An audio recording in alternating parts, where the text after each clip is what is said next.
में लिख सकते हो।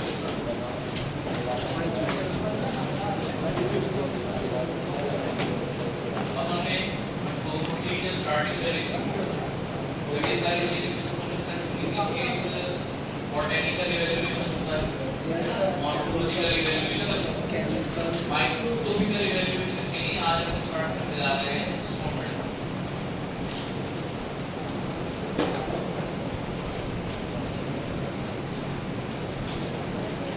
क्या काम होता है ये इंस्ट्रूमेंट का? इंस्ट्रूमेंट का क्या काम होता है? एक्सचेंज ऑफ केसेस, मतलब जो काम हमारी नॉस्ट्रिल्स का होता है वही काम इंस्ट्रूमेंट का प्लांट में। कहने का मतलब ये परफॉर्म करवाते हैं भैया exchange of gases, exchange of gases. और क्या कराते हैं?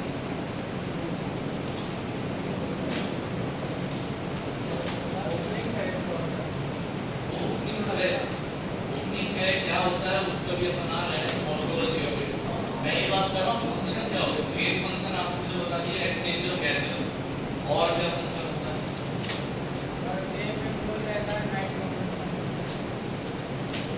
तो वही आप जो मॉर्फोलॉजी बता रहे हो वो किस तरीके से ओपन और क्लोज हो रहा है या वो कब ओपन और क्लोज हो रहा है।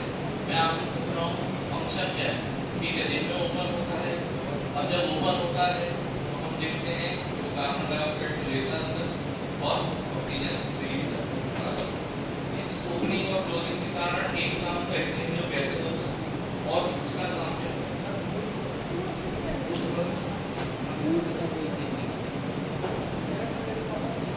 अभी आप लोग यहाँ बैठे हैं, ये पंखे बंद कर दो तो आप लोगों के मुझे जो खुल जाएंगे नीचे से, आपके जो स्किन के पोर्स हैं उनमें से क्या बाहर आने लगेगा? वाटर। वाटर के साथ और क्या बाहर आने लगेगा? सॉल्ट।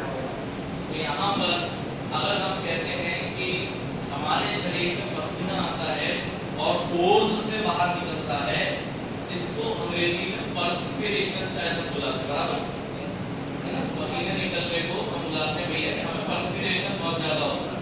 तो वही चीज जब प्लांट्स में होगी तो उसी चीज को पर्स्पिरेशन ना बुला के आप किस नाम से आज तक सुना है? ट्रांसपायरेशन।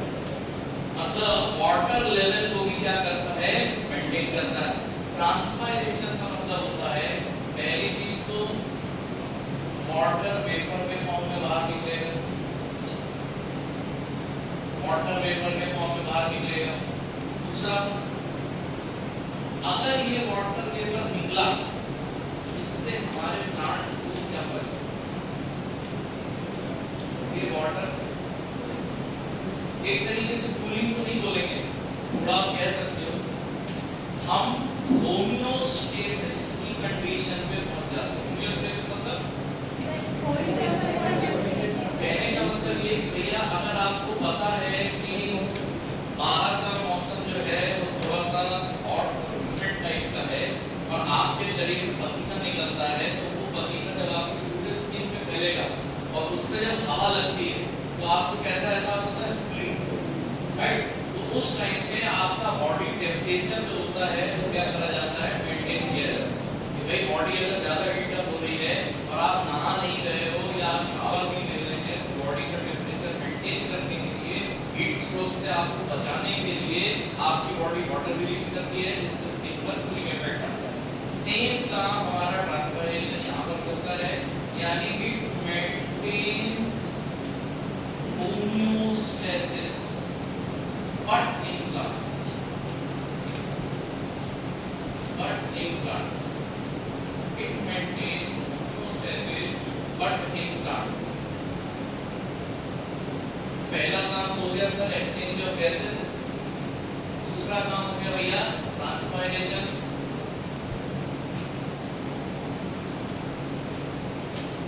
अब मैं आता हूँ ये स्ट्रोमेटा की जो ओपनिंग और क्लोजिंग होती है ना, स्ट्रोमेटा की ओपनिंग और क्लोजिंग जो होती है वो इन दोनों में से ज्यादा किसको अफेक्ट करती है?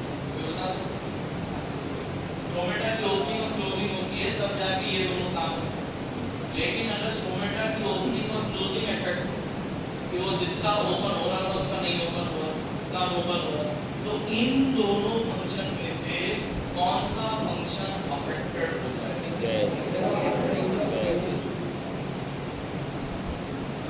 जैसे दिन के समय दुकानें ओपन होती हैं, उसी प्रकार से दिन के समय स्टोमेटा भी क्या होता है भैया? ओपन। नाइट के समय कहते हैं स्टोमेटा पूरी तरीके से क्या हो जाता है? क्लोज। यानी नाइट के समय आपके हिसाब से क्या प्लांट सांस नहीं लेता है? तो अगर ये नाइट में क्लोज है तो भैया एक्सचेंज ऑफ गैसेस में कोई असर नहीं पड़ता। जब कोई असर नहीं पड़ा तो आप कैसे कह सकते हो कि ज्यादा effect exchange of gases?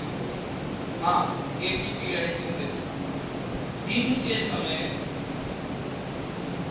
Heat ज्यादा हो।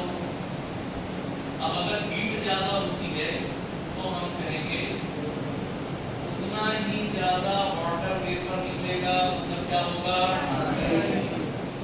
यानी अगर स्टोमेटा की ओपनिंग और क्लोजिंग किसी एक फंक्शन को अफेक्ट करती है सबसे ज्यादा, वो कौन सा फंक्शन होता है आपका? Opening and closing of stomata greatly affects transpiration. The opening and closing of stomata greatly affects transpiration.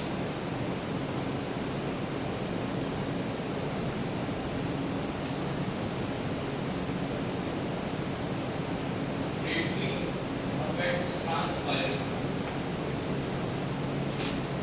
Greatly affects transpiration.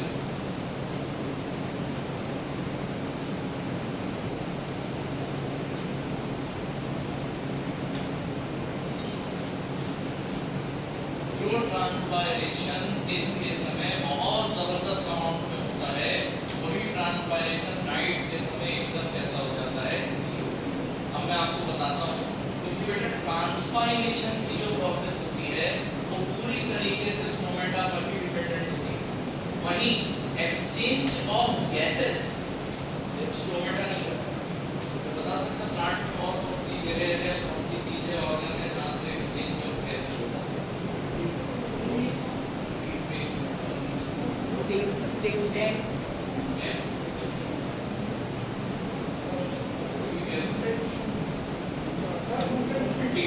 डालने सांस लेने की कोशिश करें। देखिएगा ट्रांसफर ऑफ गैसेस ना सिर्फ स्टोमेटा के द्वारा होता है। आज के बाद ध्यान रखना, वुड में या जैसे बच्चे ने स्टेम जो बोला था, स्टेम नहीं करती है, वुड पे या स्टेम पर एक और चीज प्रेजेंट होती है बेटा, इनको बुलाया जाता है लेंटिकल्स। बेटा transpiration stomata, exchange of gases stomata से भी होती है और इससे होती है आपके लेंटिकल्स। ये चीज करना, लेंटिकल्स भी कुछ इस तरीके से ही दिखाई देते हैं। किसी किसी प्लांट में बहुत ज्यादा सामने आपको विजिबल होते हैं, किसी किसी प्लांट में नहीं रहते, एक बार द्वारा किए जाते हैं। तो आपको ध्यान रखना है ट्रांसपायरेशन स्टोमेटा बंद हुआ तो बंद, लेकिन अगर एक्सचेंज ऑफ गैसेस स्टोमेटा बंद भी हो जाता है तो भी किसके द्वारा कंप्लीट किया जा सकता है? अब आती है बात, सर जी ये स्टोमेटा की ओपनिंग और क्लोजिंग इसके कारण कौन सी ऐसी चीज है स्टोमेटा को ओपन कर देगी, कौन सी ऐसी चीज है जिसके कारण स्टोमेटा क्लोज हो जाता है?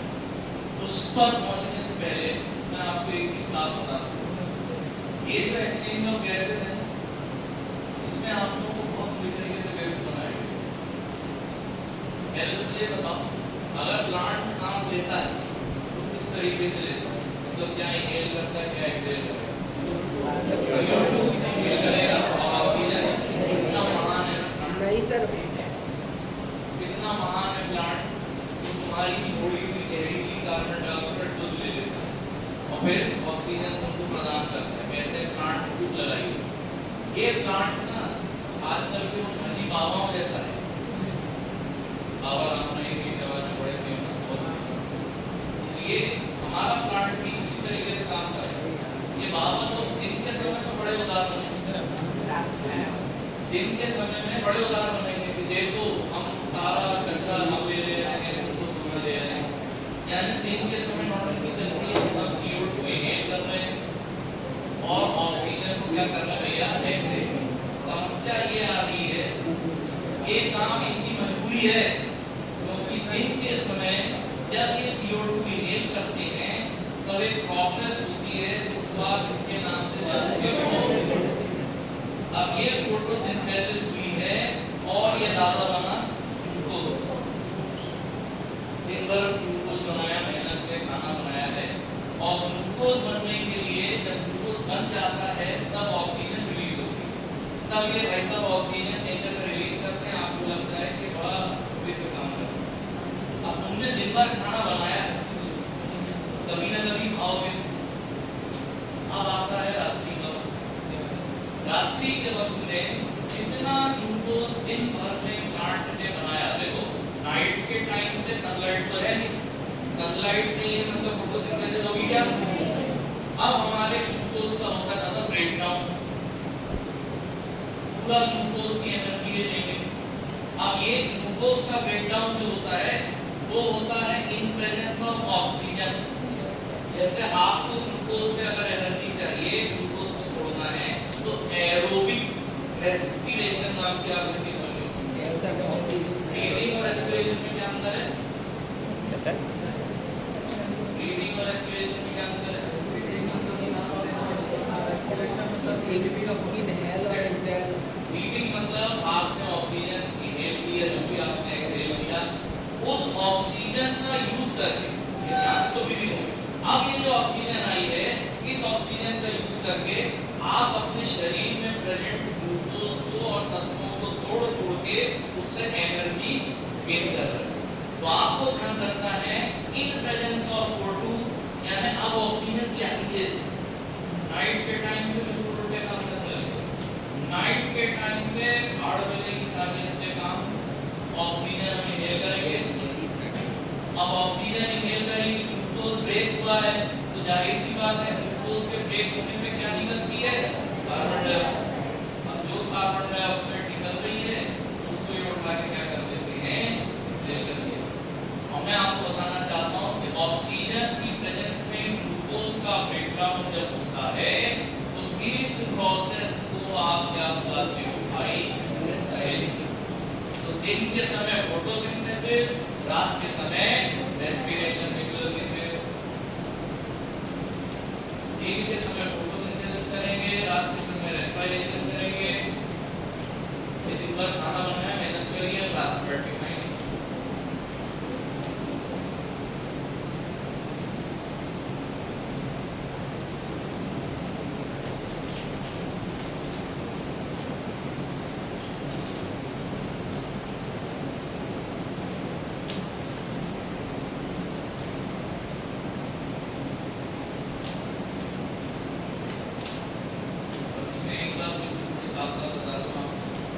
कोई प्लांट ऐसा नहीं है जो रात में भी ऑक्सीजन रिलीज कर रहा है।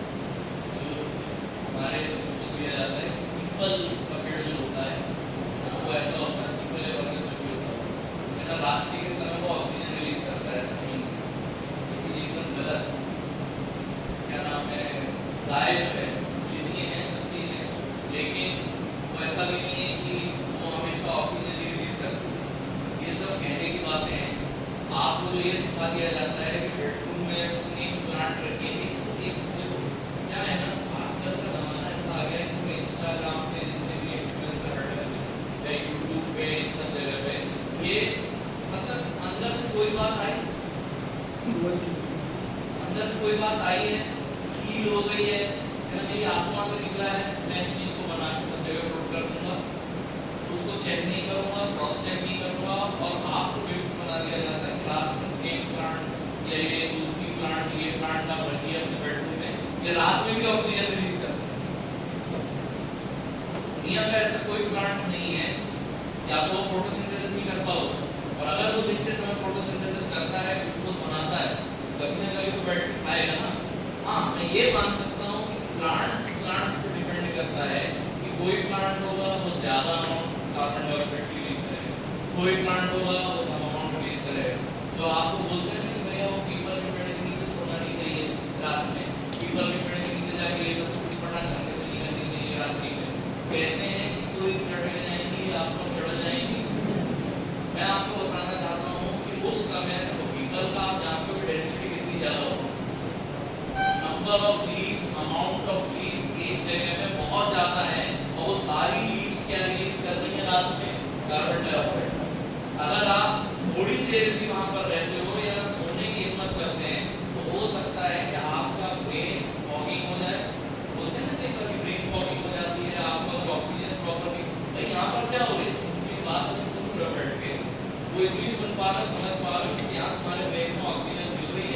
ग्लाइकोलाइसिस हो रही है, अब तुमको अगर ऑक्सीजन ही ना मिले प्लस तुम सो रहे तो ऑब्वियस सी बात है ब्रेन फॉगिंग होगी। अब ऐसे टाइम पे हेलुसिनेशंस होंगे, आपको उठ पटना इमेजेस दिखाई देंगी और फिर आप फेमस हो जाते हो बरगद का पेड़ हमारे पीछे आ रहा था। तो आपको ध्यान रखना है ऐसा कोई प्लांट नहीं है जो ओवरऑल दिन से लेकर रात तक ऑक्सीजन रिलीज करता है। हर प्लांट को फोटोसिंथेसिस की जरूरत है, हर प्लांट को और क्या करना पड़ेगा, रेस्पिरेशन।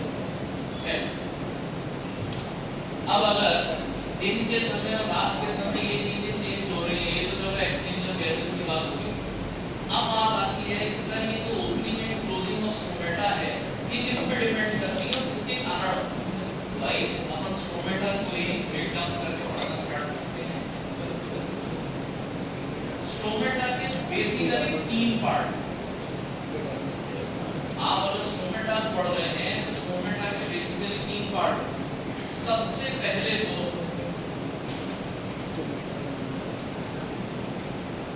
स्टोमा, ये वो पोर होता है, ये एक्चुअली एक पोर होता है, रियल पोर या पोर प्रेजेंट होता है किसी के थ्रू वाटर का रिमूवल या एक्सचेंज ऑफ गैसेस कंप्लीट करता है। अब ये हमारा स्टोमा जो है, ये तो आपका स्टोमा, इसको आप ऐसे समझ सकते हैं। भगवान अगर आप अपने ईयर्स को ध्यान से देखें या अपनी नाक को ध्यान से देखें तो अगर ये ऊपर का ये एरिया नहीं भी रखते भगवान तो भी छेद तो रहते हैं ना। अगर ये कान का ऊपर का एरिया नहीं भी होता तो भी ये एरिया तो छेद तो रहता ही, आप सुन सकते हो।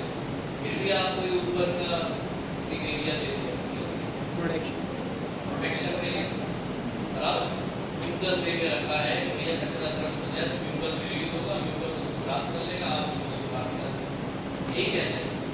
अब अगर स्टोमा अकेले प्रेजेंट होता तो मे बी चांसेस थे कि कुछ समय बाद इसकी क्लॉगिंग हो सकती है। क्लॉगिंग समझ जाओगे?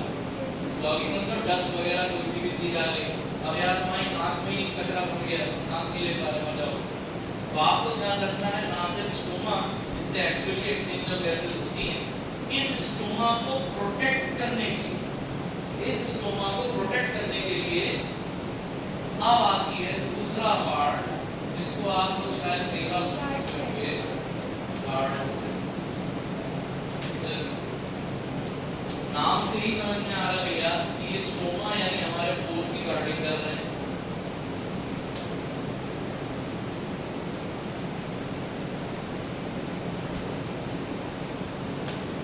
कुछ इस प्रकार की दिखती है भैया गार्ड सेल। मान लीजिए ये आपका पोर था, तो इस पोर के चारों तरफ एक प्रोटेक्शन के लिए रेड कलर एक इस टाइप के गार्ड सेल्स प्रेजेंट हो, एक जी मतलब गार्ड सेल।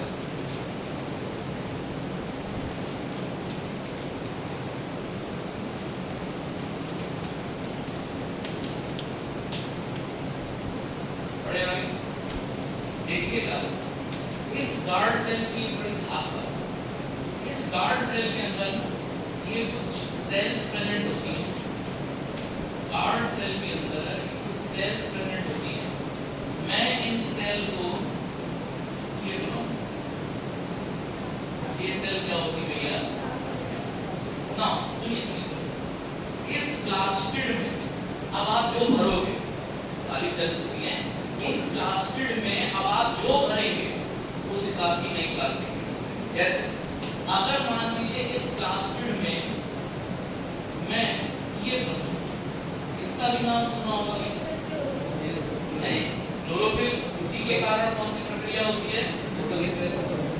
अब ये क्लोरोफिल अगर इस प्लास्टिड में भरा हुआ है तो अब मैं इस प्लास्टिड को बुलाऊंगा क्लोरो। आज के बाद अगर आप किसी को एक्सप्लेन करें कि what are chloroplast, these are nothing but plastid cells which contain क्या? क्लोरोफिल।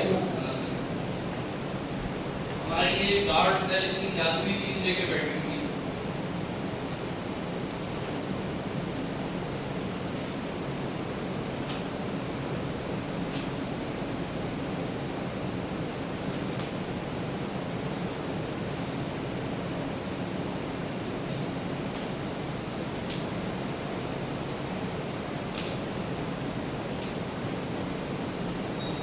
बताइए इसमें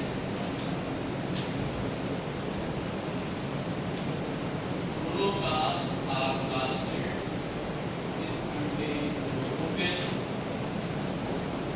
और हमारी गार्ड सेल के बारे में आपको ये याद रखना है कि गार्ड सेल बहुत जरूरी होती है, यही रिस्पॉन्सिबल होती है for opening as well as closing of stomata.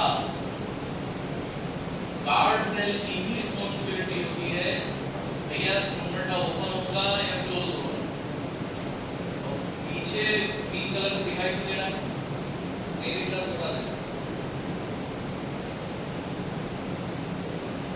Guard cell responsible for opening and closing stomata. अब यहाँ तक तो आगे से ज्यादा तो जो नीट थोड़ा बहुत पढ़ने को बता देंगे, ये बना लिया समझ।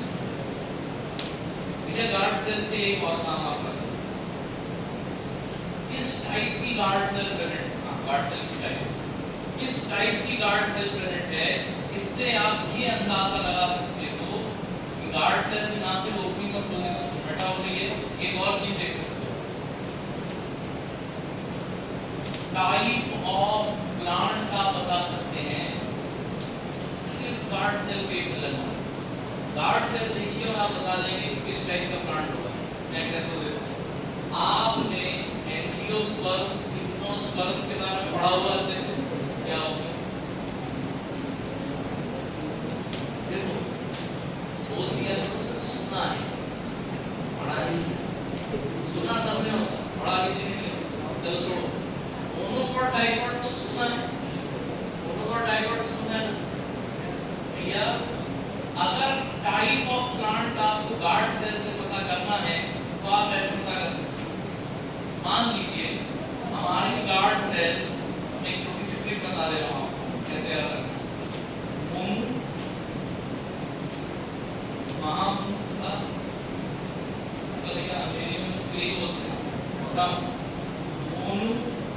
थे, उन्होंने फ्री में दे दी अपनी मोनू डम्ब थे, क्योंकि फ्री में दे दी किडनी। अब तुम्हें ध्यान रखना है, अगर बेटा गार्ड्स डम्बेल शेप की, डम्बेल तो समझते हैं, अगर गार्ड सेट डम्बेल शेप की है तो मोनू से आपको कौन से प्लांट की याद आने चाहिए? और अगर गार्ड सेल किडनी शेप की है, इसको बीन शेप भी बुलाते हैं, अगर किडनी शेप की है तो आपको ध्यान रखना है प्लांट क्या होगा।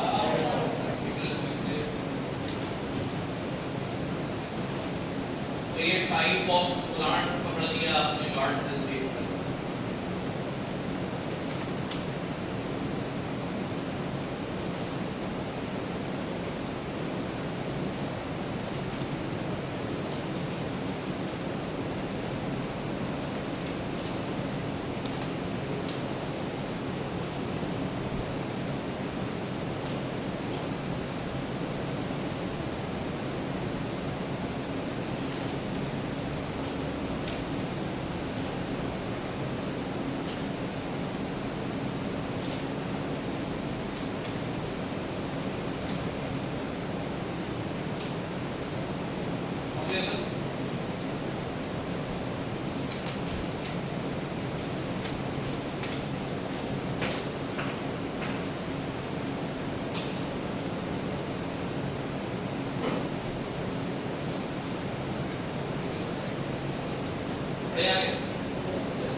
ये दोनों मेरे गार्ड सेल्स, हम गार्ड सेल में एक दिन समझ के कहा क्या सारा प्रोटेक्शन का डेटा हमने लेकर हमें भी प्रोटेक्शन चाहिए। हम स्टोमा को प्रोटेक्ट कर रहे हैं, हमको प्रोटेक्ट करने के लिए एक दूसरी सेल लेके आओ। तब सब्सिडी में यानी फोकट की एक नई सेल आई जिसको क्या बुलाएंगे? Subsidiary cell. ये रहा स्टोमा, ये रही उसके ऊपर छाने आने वाली गार्ड सेल।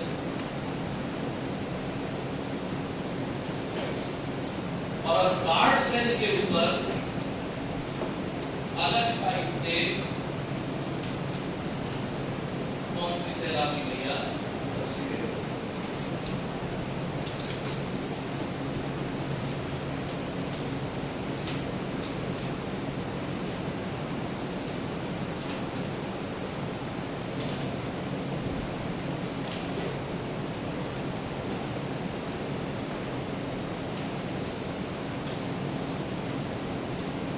यानी यहाँ मैं ये चीज कह सकता हूँ, यही लिखना ज्यादा सही नहीं होगा देखो, कि अगर स्ट्रोमेटा को आपको किसी को समझाना है तो आप इसको ऐसे बता सकते हैं कि इन तीनों चीजों का कॉम्बिनेशन, मतलब stroma plus guard cell plus subsidiary cell, ये कहलाता है आपका कंप्लीट।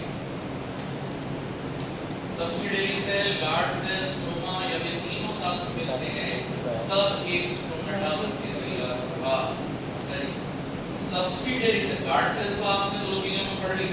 सबसे पहले स्टोमेटा की क्या करवाती है, दूसरी चीज क्या करवाती है भैया, टाइप ऑफ प्लांट, भैया किस टाइप का प्लांट है। अब सब्सिडियरी सेल का क्या फायदा, तुम यहाँ आके बैठ गई हो, ये बताओ इसका फायदा क्या है।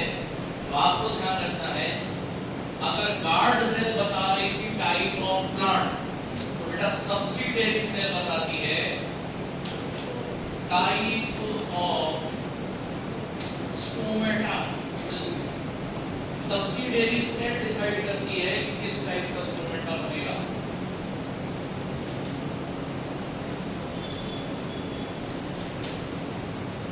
इस सब अरेंजमेंट पर डिपेंड करता है, इसको आप ऐसे समझिए।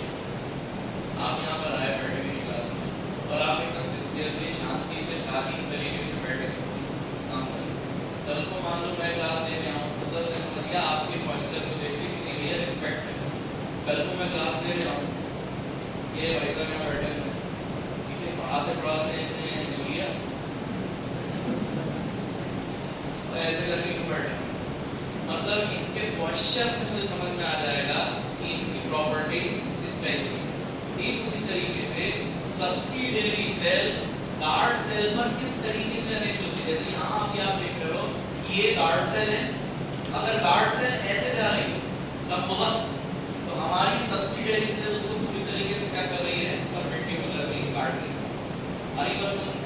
तो अगर सब्सिडियरी सेल गार्ड सेल के ऐसे अरेंज है, तो यानी दोनों एक दूसरे को क्या कर रहे हैं, क्रॉस, दोनों एक दूसरे को क्रॉस कर रहे हैं। आपने क्रॉस सेट स्टोमेटा के बाद सुना हो, मैं पढ़ा हुआ है। तो ये सारी कहानी डिपेंड करती है कि भैया स्टोमेटा किस टाइप का होगा। सामने वाले से पूछो भैया ये बताओ सब्सिडियरी सेल किस टाइप की है, हम बता देंगे स्टोमेटा। यहाँ तक सब क्लियर हो गया, बताने को नहीं हेडिंग डालेंगे टाइप्स ऑफ स्टोमेटा।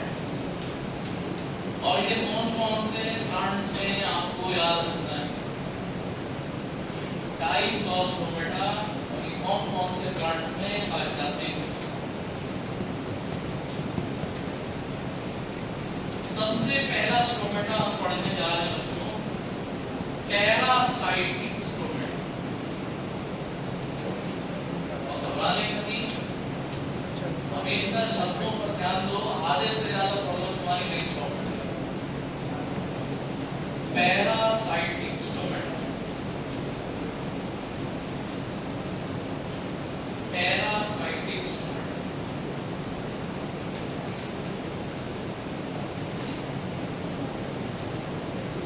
इस स्टोमेटा को अगर ध्यान से देखना, देखो पैरा, पैरा वर्ड आता है कहां से, पैरेलल। साइट, साइट का मतलब होता है भैया सेल, आपने हमेशा पढ़ा होगा साइट मतलब सेल। पैरा यानी पैरेलल, साइटिक मतलब सेल, तो पैरेलल सेल्ड स्टोमेटा भी बुलाया जाता है, also known as parallel celled stomata, parallel celled stomata।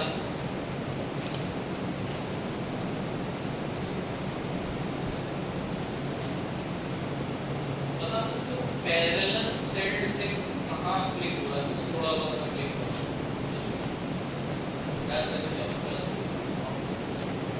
parallel cell से क्या समझ, समानांतर रहे हैं, समानांतर रहे हैं। ने हमने पढ़ा था कि हर चीज डिपेंड करती है कि भैया सब्सिडियरी सेल का अरेंजमेंट कैसा है। अभी आपने कुछ समय पहले पढ़ा था कि कार्ड सेल अगर ऐसी जा रही है सब्सिडियरी सेल कैसी जा रही है, तो आपने क्या बोल दिया था, क्रॉस सेट। अब आप यहाँ पे ऐसी कार्ड सेल है, चलो उसी के जैसी सब्सिडियरी सेल, मतलब अगर आप खाली इतने पोर्शन को देखो तो ऐसा नहीं है कि दोनों हमेशा साथ साथ जीवन भर चलेंगे, यानी दोनों कभी एक दूसरे को क्रॉस नहीं करेंगे। मैथ्स में हमने पढ़ा था जो लाइन कभी एक दूसरे को क्रॉस नहीं करती वो कौन सी लाइन कहलाती है, तो ये हो गया आपका पैरेलल सेट।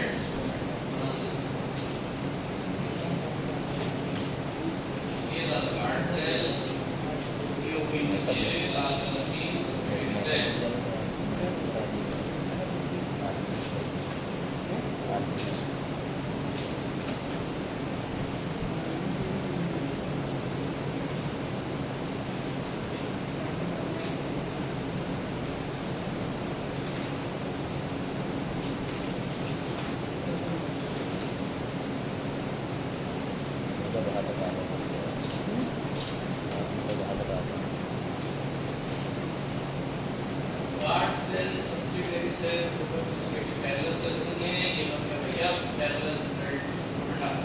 अब इसे याद कैसे रखेंगे और इसमें कौन कौन सी ट्रिक है जो आपको याद रखनी, एक छोटी सी ट्रिक बता रहा हूँ, कैसे याद रखिएगा।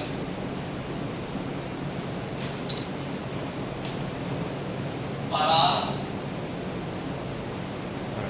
पराग और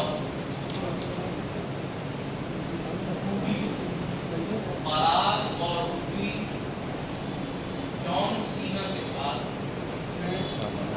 क्या मुक्त रहते,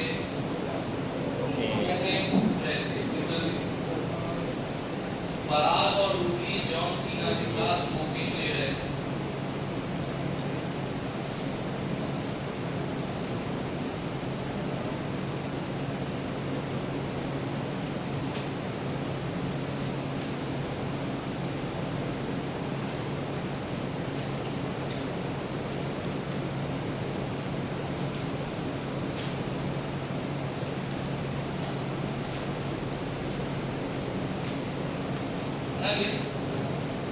पराग से समझ में आ गया भैया कौन सा सोमेटा की बात हो रही है, पैरासाइट। बेटा इनको पैरेलल सेल भी बोलते हैं, इन्हीं का एक और नाम होता है, they are also known as rubiaceous stomata. Paracytic stomata also known as rubiaceous stomata.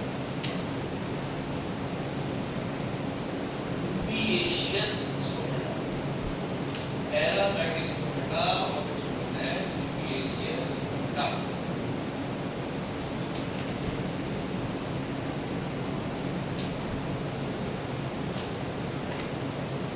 देखिए ये जो नाम निकलते हैं हालांकि फिर से याद करा दिया, याद ही रखना है, चलो कोई एक्सप्लेनेशन नहीं कुछ में आ रहा, मैं तो बस बता देता हूं। सुनो रूबिएशियस नाम के लिए पढ़ा है, ये एक्चुअली पढ़ा था शुरू में जब इस सोमेटा की खोज करी गई।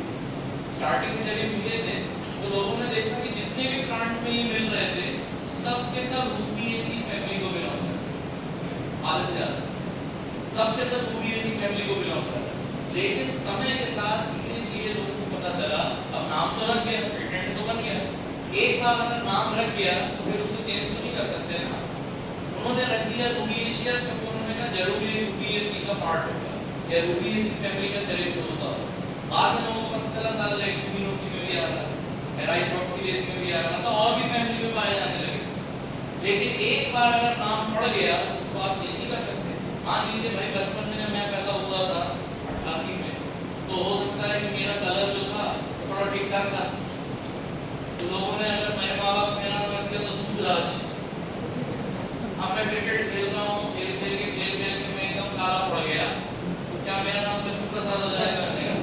तो आपको समझना पड़ेगा, एक बार जो नाम आपका रख दिया गया फिर आपकी प्रॉपर्टी भले चेंज करना है, नाम कभी चेंज नहीं होगा। उसी तरीके से रूबिएशियस नाम पड़ गया रूबिएसी फैमिली के कारण, बाद में इस नाम का कोई मतलब नहीं है। इतना सबको क्लियर हो गया? ये थी कहानी अब आ जाते हैं कि भैया कौन कौन सी ड्रग्स हैं जिनमें पैरासाइटिक स्टोमेटा आपको याद रखना है। तो देखिएगा सीना से याद रखना है, आपके फेवरेट पेपर पढ़ चुके हैं, दैट इज सेना। और कोकेन कौन से प्लांट से मिलता था? होगा पूरी कोकोनोसी में दो ही प्लांट हैं, सेना और कोका, जिसमें आपको पैरासाइटिक स्टोमेटा याद रखना है।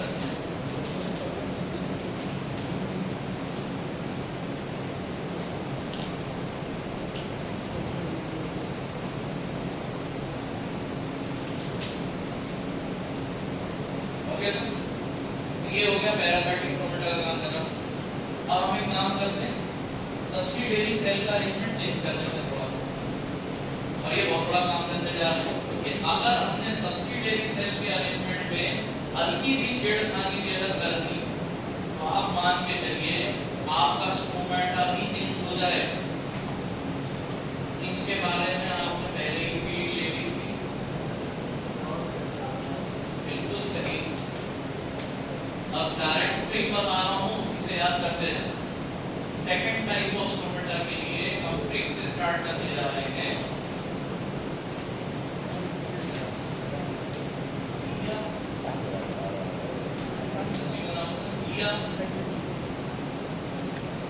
क्रॉसिंग पर खड़ी थी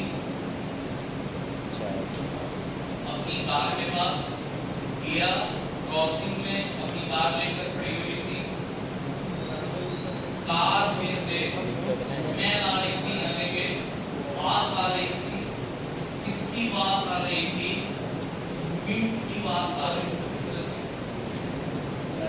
दिया क्रॉसिंग पर अपनी कार में बैठी हुई थी, या दिया क्रॉसिंग पर कार लेकर खड़ी हुई थी, कार में से वास आ रही थी, वास आ रही थी मिंट की,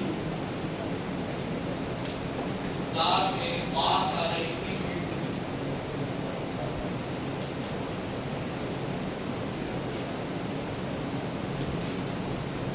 ओके सर, दिया से याद रखना है बेटा डायासाइटिक स्टोमेटा, डायासाइटिक स्टोमेटा। दिया से याद रखना है डायासाइटिक स्टोमेटा। बेटा फार्मास्यूटिकल्स की ट्रिक्स या फिर आप नोट्स लेके यूट्यूब पर डाल सकते हो, लेकिन कोई आपको ये मान नहीं बताएगा कि डायासाइटिक के नाम में ये डाया क्यों आया। देखेंगे अभी डायासाइटिक मतलब, अब जल्दी बताओ, क्रॉसिंग से तुम्हारे दिमाग में क्या आना चाहिए? बिल्कुल सही, cross sailed stomata, cross sailed stomata. हाँ सर वही होना चाहिए, क्योंकि आपको पता है साइट का मतलब क्या होता है? सेल। और हो ना हो दिया का रिलेशन कहीं ना कहीं से कहां से आना चाहिए? कैसे? क्रॉस और दिया, इसी का दिया जाता है, वो तो है। डाया वर्ड कहां से? क्रॉसिंग तो हो रही है, आपने एकदम सही कहा। डाया वर्ड कहां से? डाइकॉट से,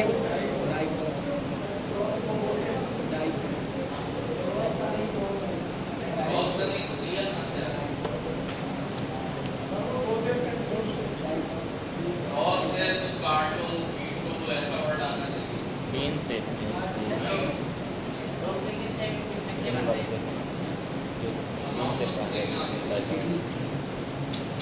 इजी डाइकॉट,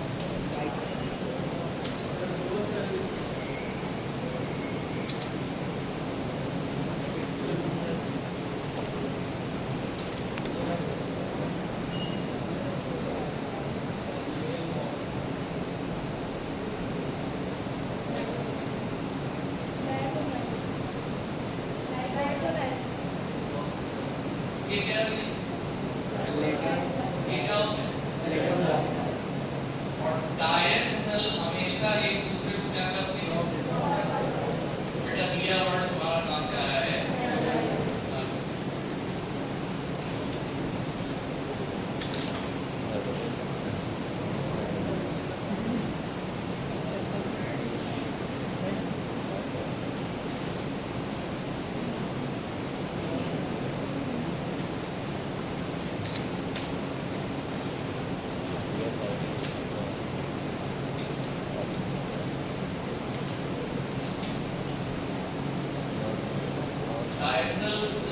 परफेक्शन माना जाता है क्रॉसिंग का सबसे अच्छा एग्जांपल।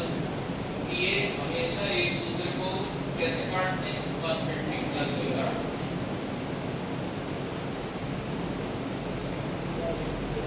ये सब लोग ध्यान से देखिएगा। दिया से पढ़ लिया, डायासाइड क्रॉसिंग से याद कर लिया, क्रॉस सेट। अब आ जाओ कार पे। बेटा कार से इसका तीसरा नाम, जैसे वहां हमने पढ़ा था रूबिएशियस, यहाँ आएगा कैरियोफाइलिशियस। कार से याद रखना है कैरियोफाइलिशियस। तीन नाम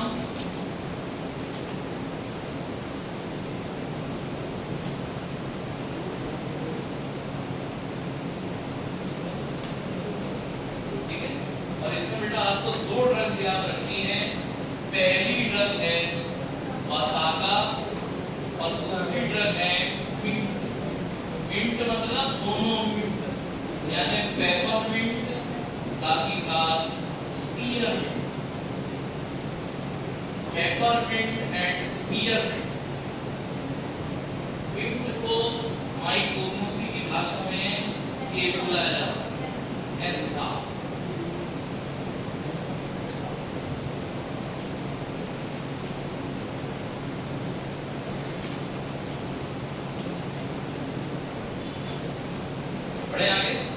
ये हो गया भैया दूसरे टाइप का स्टोमेटा। तीसरे टाइप का स्टोमेटा लिख लो, एनाइसोसाइटिक स्टोमेटा। एनाइसोसाइटिक स्टोमेटा। तीसरे टाइप का स्टोमेटा एनाइसोसाइटिक स्टोमेटा।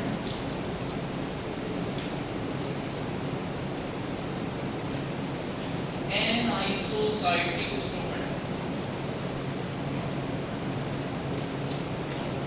इस प्रकार का दिखता है भैया। पैरेलल सेल दिमाग में आ जाएगा, क्रॉस सेट भेज में आ जाएगा। ये एनाइसोसाइटिक कैसा दिखता है? अब ऐसे याद रखना, अभी तक आप पढ़ रहे थे कि कितनी गार्ड सेल आ रही थी, चाहे पैरेलल पढ़ो चाहे क्रॉस पढ़ो, गार्ड सेल कितनी थी? दो।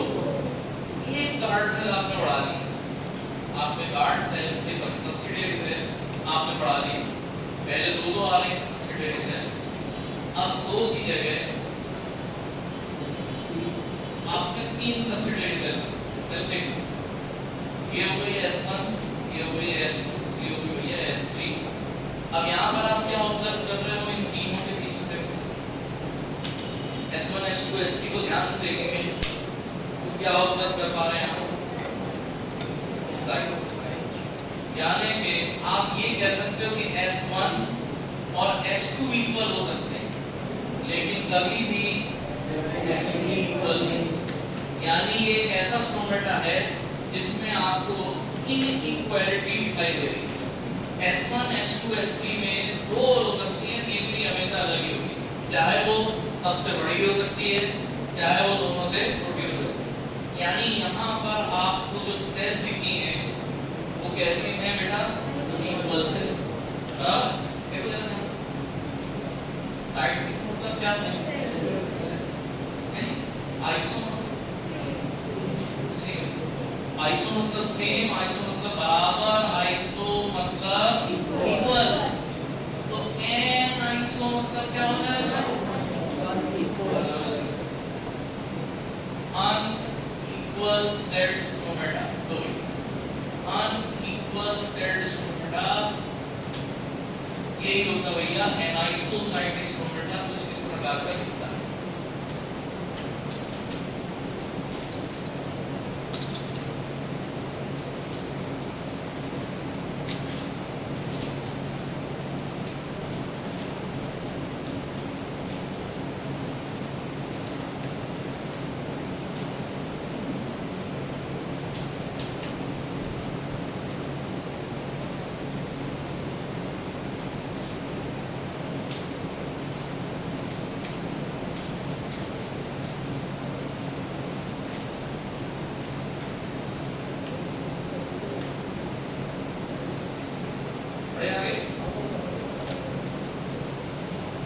अनइक्वल सेट स्टोमेटा, इसके कुछ ना कुछ नाम होंगे, तो अब हम फिर से लड़ना स्टार्ट करते हैं।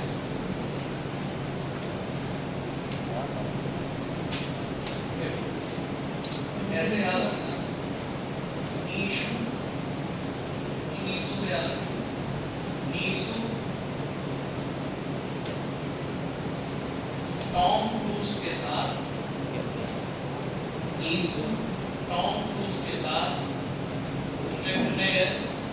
ईसु टॉम क्रूज के साथ घूमने फिरने गए। जब घूमने फिरने गए वहां पर उन्होंने देखा एक पीडीएस की स्टूडेंट ईसु टॉम क्रूज के साथ घूमने गए तो वहां उन्हें मिली एक पीडीएस की स्टूडेंट। पीडीएस की स्टूडेंट का नाम क्या था? विनी। पीडीएस की स्टूडेंट का नाम क्या था? विनी। और विनी को देखते ही बहुत ज्यादा खुश होकर हाथ हिलाने लगे और क्या बोलने लगे? हाय।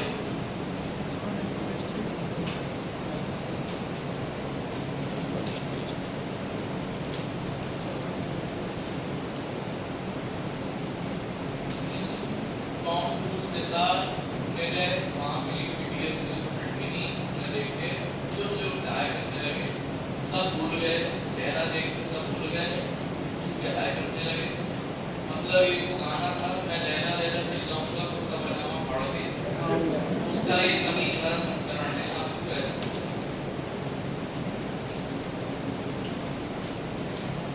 वही ईसु से याद रख लेना है एनाइसोसाइट स्टोमेटा। ईसु से याद रख लेना anisocytic stomata. Anisocytic stomata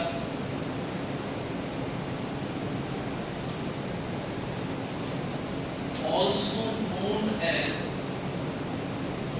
cruciferous stomata.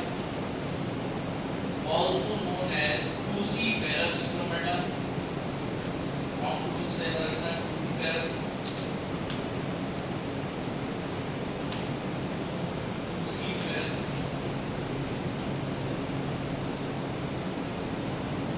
और अब हम आते हैं ड्रग्स की ओर।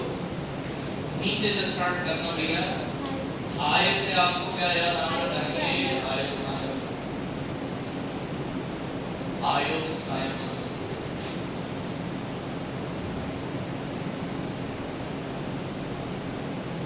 आयोसाइनस कौन नहीं जानता है?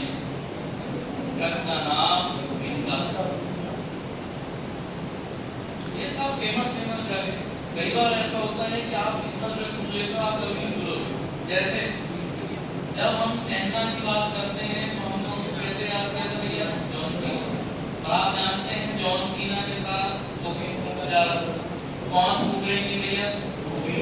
और कौन फूक रहे थे? बारात।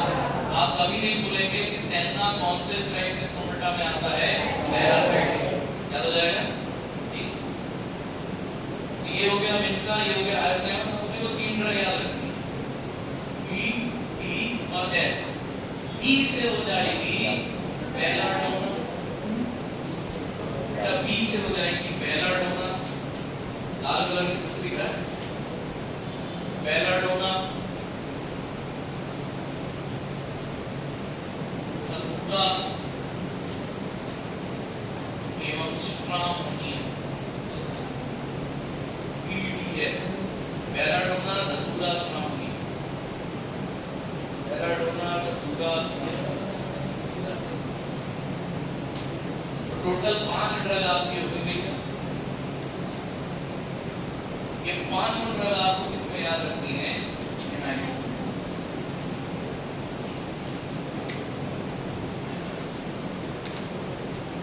ठीक। तो शुरुआत हमने बड़े तरीके से करी। शुरुआत आपने 2 सेल लगाए सब्सिडियरी, और दोनों सब्सिडियरी सेल जो थी वो आपकी पैरेलल टाइप की थी। कितना सलीके से काम चल रहा था, लेकिन उन्होंने थोड़ा आड़ा टेढ़ा किया। यानी आपने सेल्स को क्या कर दिया? क्रॉस किया था, दिया। कार में क्रॉसिंग पे खड़ी थी, कार में से क्या आ रही थी भैया? आवाज। इसकी आवाज आ रही थी। उसके बाद आपने थोड़ी तमीज स्टार्ट करी। मतलब आपने एनाइसोसाइटिक बनाने के लिए 2 की जगह 3 सब्सिडियरी सेल लगाई। तीसरी सेल ने पूरा खेल बिगाड़ दिया। तो सुंदर सा आपको स्ट्रोमेटा का बढ़िया स्ट्रक्चर दिखाई देता था, सिमेट्रिकल दिखता था।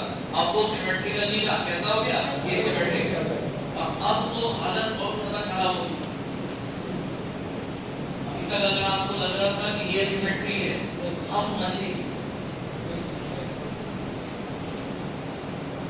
ये रही आपका स्टोमेटा, ये रही उसके ऊपर आने वाली गार्ड सेल।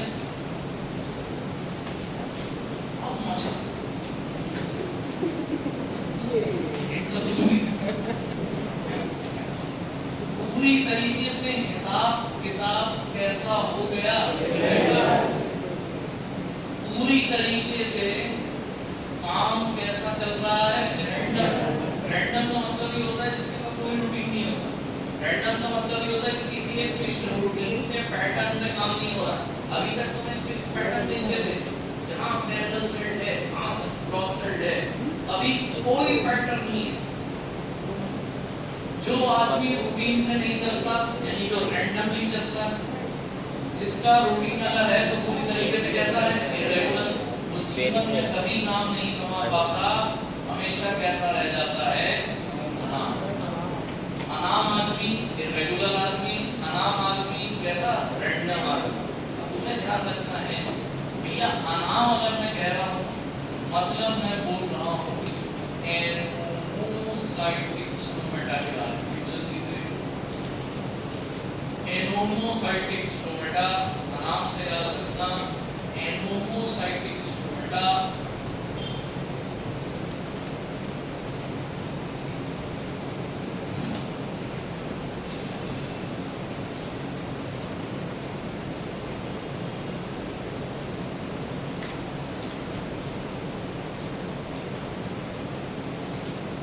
नाम से हो जाएगा भैया anomocytic stomata,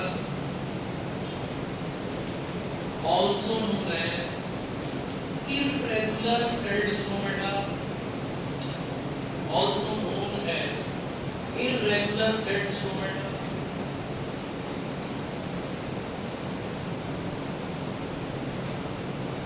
irregular celled stomata also known as, बेटा RAN से याद रखना है, रेनन कलेशियस स्टोमेटा।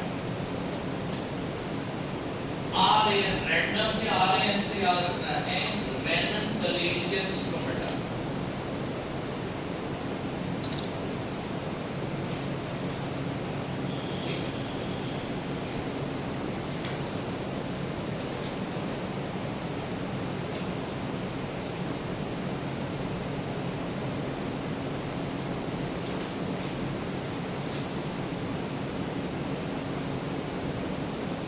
अब ये एनोमोसाइटिक स्टोमेटा आपको कौन-कौन से ड्रग में याद रखना है, उसकी रीडिंग देखते हैं। अनाम आदमी, अनाम आदमी, आदमी का नाम बच्चू यादव, अनाम आदमी बच्चू यादव, अनाम आदमी बच्चू यादव।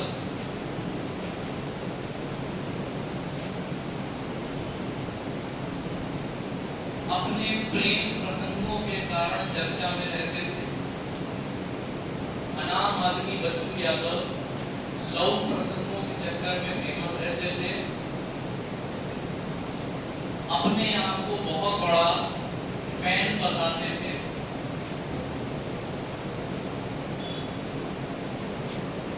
अपने आप को बहुत बड़ा फैन बताते थे। किसका फैन बताते थे?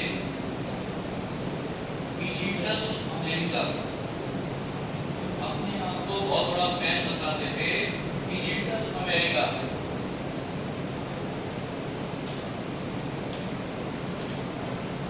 एक फैन है डिजिटल अमेरिका के, रह रहे हैं बलिया। फैन है डिजिटल अमेरिका के, रहते थे बलिया।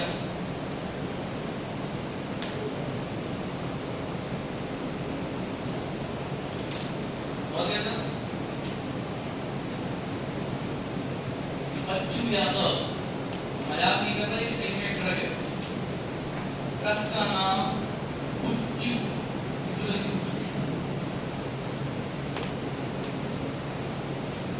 ड्रग का नाम बुच्चू।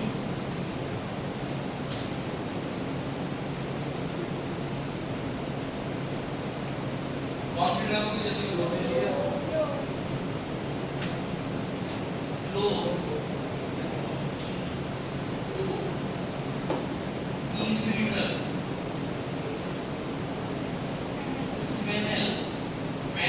याद रखना है फेनिल।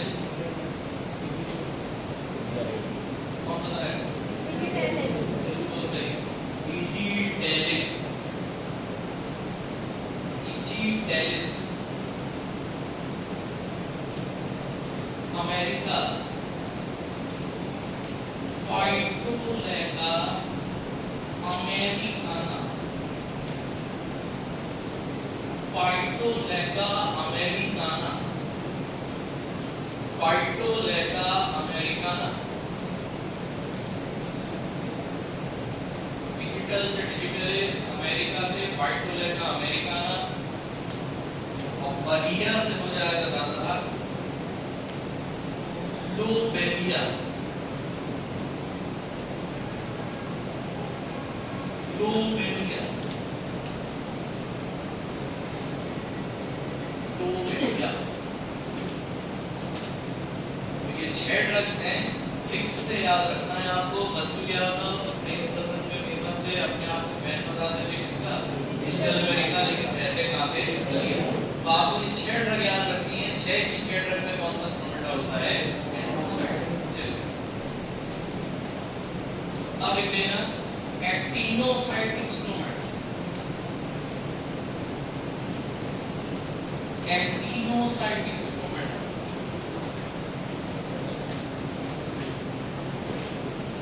एक्टिनोसाइड इंस्ट्रूमेंट। देखो अभी इस बार भी हुआ था और कह नहीं सकते भैया आदमी आदमी इम्प्लीमेंट करता। मेरा बस इतना कहना है कि आप लोग थोड़ा सा इन चीजों से सावधान हैं। ये जो आप रजिस्टर बना रहे हो, ये 2 साल, ये जो आप रजिस्टर बना रहे हैं, ये 2 साल तक आपका पूजा है एक तरीके से। एक ग्रंथ है तुम्हारा, अब इस ग्रंथ में क्या ऐड कर रहे हो, क्या लिख रहे हो। चलो कोचिंग में यहाँ तो जो आपको टीचर्स पढ़ा रहे हैं आपको गलत तो बताएंगे नहीं। मान लो कभी गलत हो भी गया तो ये है कि आपको व्हाट्सएप में बोल देते हैं हम चेंज करा दें। अगर आप इस रजिस्टर में बाहर के सोर्सेस से, गलत सोर्सेस से सही सोर्सेस से उसको फर्क नहीं पड़ता। आप बाहर से कुछ भी ऐड करते तो उसको एक बार क्रॉस चेक करिए, क्योंकि यूट्यूब पे क्या है ना यार, आदमी ये नहीं देखता है कि तुमको क्या दे, उसको सिर्फ इतना मतलब है कि रिव्यूज आने चाहिए, उन्हें और किसी से मतलब नहीं। कोई सनसनी केस चीज उठा के डाल दो, जल्द से जल्द डाल दो, अभी हॉट टॉपिक का तुरंत वीडियो डाल दो, अपने व्यूज बहुत सारे हैं। जैसे इस बार जीपीएट के पेपर में नाम नहीं लेना चाहता, थोड़ा सा अप्रोच में हमेशा से चीज गलत लगी। तुरंत पेपर आया, बहुत अच्छी बात, पेपर आया, आपने पेपर का पूरा एक डिस्कशन टाइप पर डाल के बच्चों से मेमोरी बेस्ड क्वेश्चन बता के डिस्कशन टाइप पर डाल के अपलोड कर दिया, तो तुरंत ये नहीं देखा कि आंसर सही लगा रहे हैं कि आंसर गलत लगा रहे हैं, उससे कोई फर्क नहीं पड़ता। आगे सोचिए, आगे गलती निकल गया, इनफैक्ट आगे बहुत बड़ी फेमस बुक है एनालिसिस की, पाविया में गलती निकल गई। हम लोगों ने मैंने पार्टिकुलर डिस्कस किया था कि उन्होंने इस बार पाविया से डायरेक्ट उठा के फिगर में क्वेश्चन डाल दिया, अब उसके नीचे एक वैल्यू लिखी हुई थी नैनोमीटर नैनोमैक्स, और वो गलत। तो पाविया की 2 पेज आप पलटोगे तो आपको समझ में आ जाएगा उन्होंने उस चीज को जो दूसरे एग्जाम्पल में लिया वो यहाँ नहीं लिया। एक क्वेश्चन आया था गलत नहीं, एसिड वैल्यू पे संबंधित एक क्वेश्चन आया था, रेंसिडिटी पहले कैसे नहीं, हमने अगर याद करो क्राइस्ट टेस्ट के बारे में थोड़ा बहुत पढ़ा, मैंने आपको बताया था कि जब रेंसिडिटी होती है तो ऑक्सीडेशन है ना, ऑक्सीडेशन होता है, नेसेंट ऑक्सीजन ऐड होता है क्योंकि आपकी सेल्स को डिस्ट्रॉय कर सकता है। अब अगर नेसेंट ऑक्सीजन है, ऑप्शन क्या था, एसिड वैल्यू, आयोडीन वैल्यू, अब आयोडीन तो हो नहीं सकता, आयोडीन किसके लिए था, अनसैचुरेटेड, एसिड वैल्यू सल्फोनिफिकेशन, ये तो ये फैटी एसिड फैटी ईस्टर के लिए होता है। एक हमने आंसर देख रहा था पेरोक्साइड, हमने क्राइस्ट टेस्ट नहीं दिया, हमने क्या ले दिया, पेरोक्साइड। अब पेरोक्साइड नाम से समझ में आ रहा है, हाइड्रोजन पेरोक्साइड का मतलब क्या होता है, एक्स्ट्रा ऑक्सीजन, H2O में एक्स्ट्रा ऑक्सीजन लग गई, पेरोक्साइड का मतलब ये होता है एक्स्ट्रा ऑक्सीजन। मैंने चीज के कहा था, सब अच्छे बोलते हैं कि नहीं सर, वो लोग तो कह रहे हैं कि एसिड वैल्यू बढ़ता है, मैं बताता हूं क्यों कह रहे हैं, तो जाना को कार्डियास हो गए देगा, उसमें लिपिड के उसमें पहले शुरुआती पेज की तीसरे पेज पर हमने लिख के रखा एसिड वैल्यू में हम रेंसिडिटी भी देख सकते हैं, उसी के नीचे लिखा है पेरोक्साइड वैल्यू में रेंसिडिटी देख सकते हैं। अब हमने उठाया, कहीं से सुन लिया होगा, एसिड वैल्यू हाँ ये आंसर नहीं है, डाल दो जल्दी डाल। क्या उन्होंने ये चीज सोची, जो फ्लोट कर रहे हैं उससे आपके फंडे हिल सकते हैं, अभी फर्क नहीं पड़ेगा, अभी तो 2 साल पूरा जीपेड, तो इमेजिन करो परसों जीपेड, तुम 2 साल से लग के तैयारी कर रहे हो, जितनी अभी मुस्कान है ना, एनर्जी है वो नहीं है यहाँ, पहले यहाँ एनर्जी है, अभी 2 साल को तैयारी करो, एनर्जी यहाँ से दे, और जब कम एनर्जी में आप लड़ाई कर रहे हो तो कभी कंडीशन, तब किसी ने आके आपको अगर इतना भी बोल दिया ना, पागल आ दिया,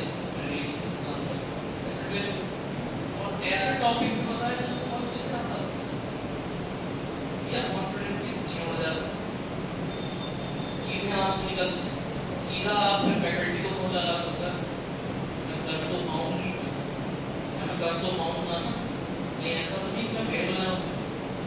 इसीलिए आप अगर कोई सी चीज, पहली बात तो मैं कहूँगा कि आप इसमें जो टीचर्स पढ़ा रहे हैं या तो आप बोलेंगे, या अगर आप बुक्स पढ़ रहे हैं, बुक्स आपके दोस्त बीटीटी लैबमैन की अच्छी बुक्स आपके फ्रेंड हैं, आप इनसे मैटर उठा के इसमें बिल्कुल ही टीचर से डिस्कस करना तो डिस्कस भी करो, लेकिन कृपया करके इंस्टाग्राम, यूट्यूब, यहाँ से आपको अगर कोई सी चीज मिलती है प्लीज उसका यूज ना करें, और अगर करें प्रॉपर्ली क्रॉस चेक करके। 10 बार बताया था वेजिटेबल ऑयल का अगर हाइड्रोजनेशन करते हो तो क्या बनता है, वनस्पति घी। कई बार मैंने खुद उठा के से छोड़ो केमिस्ट्री की बुक उठा के देखी, लेकिन इन्होंने आंसर क्या दिया, मार्जिन, इन्होंने आंसर क्या दे दिया, मार्जिन करने के लिए। इनका क्या है, ये आपसे हिंदुस्तान के 30,000 बच्चे ने पढ़ लिया, मैं कह रहा हूँ 5,000 भी अगर इस क्वेश्चन पे क्लेम मार दे, 200 रुपये लगते हैं क्लेम, कमाल है उन्होंने, अब उनकी मर्जी है तो चेंज करें तो करें, नहीं करें, इसलिए थोड़ा सा इस चीज की आप महत्व को समझिए, किसी भी ऊट-पटांग चीज को लिखने से पहले 10 बार सोच लें, उसका भी मैं एग्जांपल देने के बाद यहाँ तक सब लोग पहुंच गए तो स्टार्ट करेंगे। हेडिंग डाल देना एक्टिनोसाइटिक स्टोरेज, अरे बहुत लंबे होते हैं, कुछ भी आप मान उड़ा लेते हैं कि पीसीआई जो है वो इस बार स्टाइपेंड नहीं दे, तुम्हारा 1 महीने बाद एग्जाम है, 2 साल के लिए तुम तैयारी कर रहे हो, मैं ये एग्जाम क्वालिफाई करूंगा, एमकॉम करूंगा तो घर वालों को पैसे नहीं लेने पड़ेंगे, मेरे को 2 साल में 3 लाख रुपए मिलेंगे, महीने आप मान उड़ा भैया इस बार तो लग रहा है स्टाइपेंड नहीं मिलेगा, बच्चा परेशान, भाड़ में नहीं जाए। अब ऐसे याद रखना,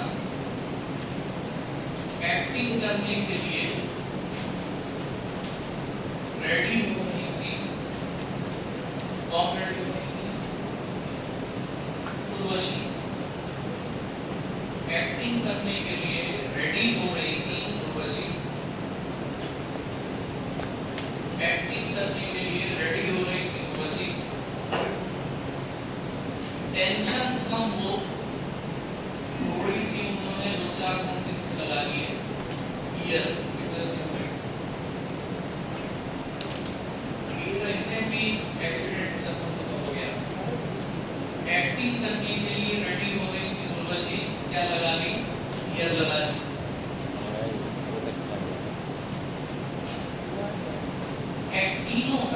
एक्टिंग मतलब एक्टिनोसाइटिक, ऑल्सो नोन एज, रेडी से याद रख लेना, ready radial sailed stomata, ready से याद, radial sailed stomata, radial sailed stomata, और इसमें एक ही ड्रग आपको बनती है, ड्रग का नाम उर्वशी से याद रखना, यूवाअर्सी, ड्रग का नाम uva ursi, uva ursi also known as, बेटा बियर से याद रखना है, बियरबेरी,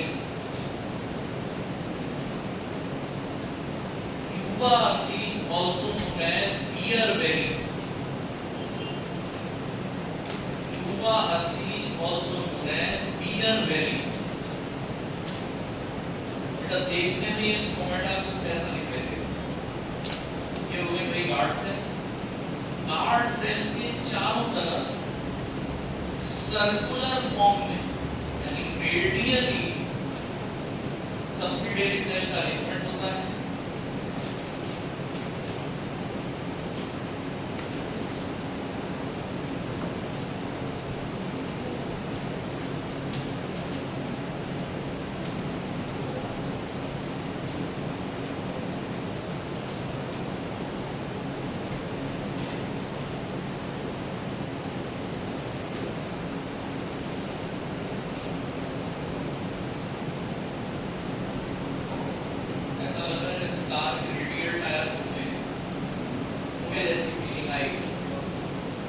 इस तरीके का स्टोमेटा ये कहलाता है रेडियल सेल्ड स्टोमेटा।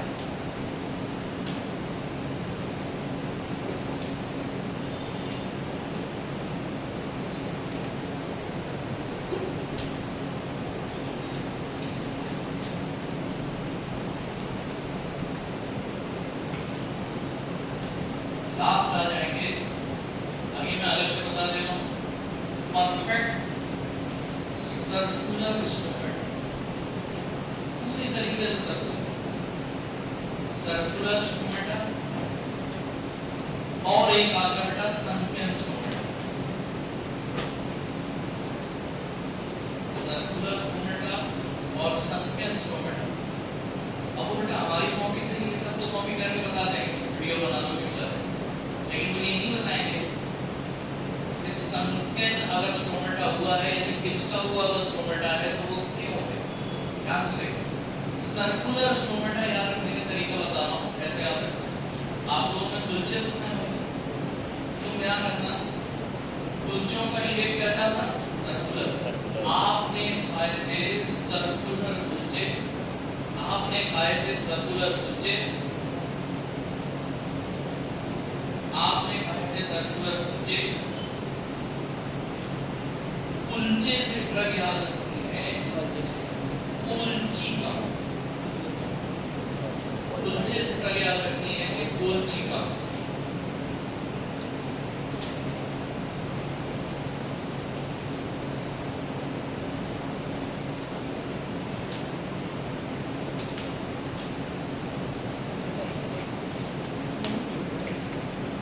सर्कुलर कुलचे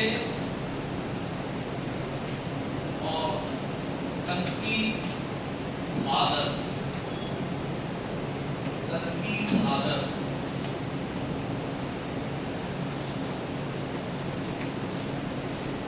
संकी भादर, संकी भादर है क्या? ड्रग का नाम भादर से याद रखना।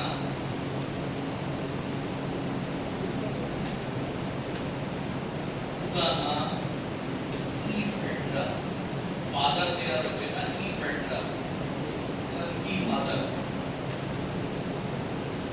और कोई स्टोमेटा संकन यानी पिचका हुआ तब बनता है जब बेटा उसमें किसका डिपोजिशन हो जाता है, लिग्निन, लिग्निन डिपोजिशन।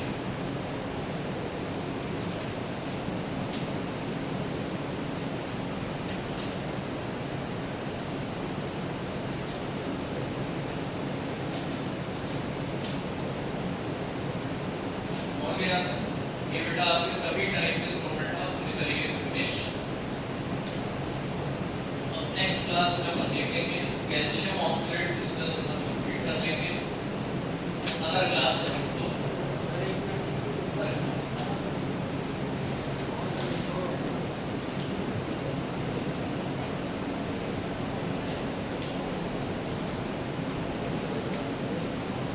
अब जो हमने पीटीसी की क्लास मिस करी थी, अभी आपको आ जाना 2 मिनट में जल्दी से बता दो, जिन्होंने मिस करी थी अरे बढ़िया बता दो, आगे जिन्हें कंप्लीट कर लेंगे आपको क्या समझ बस समझा दो।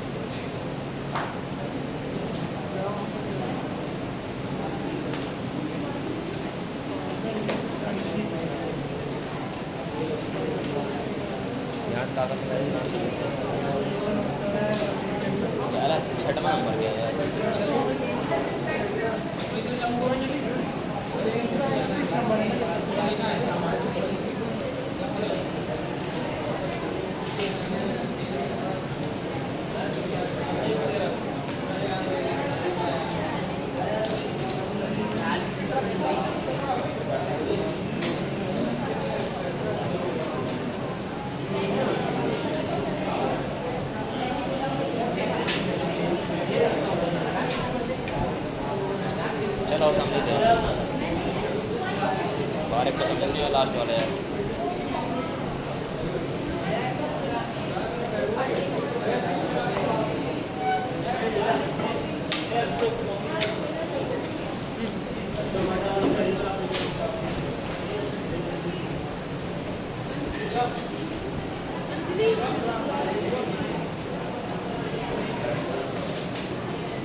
तुम दिव्यांश का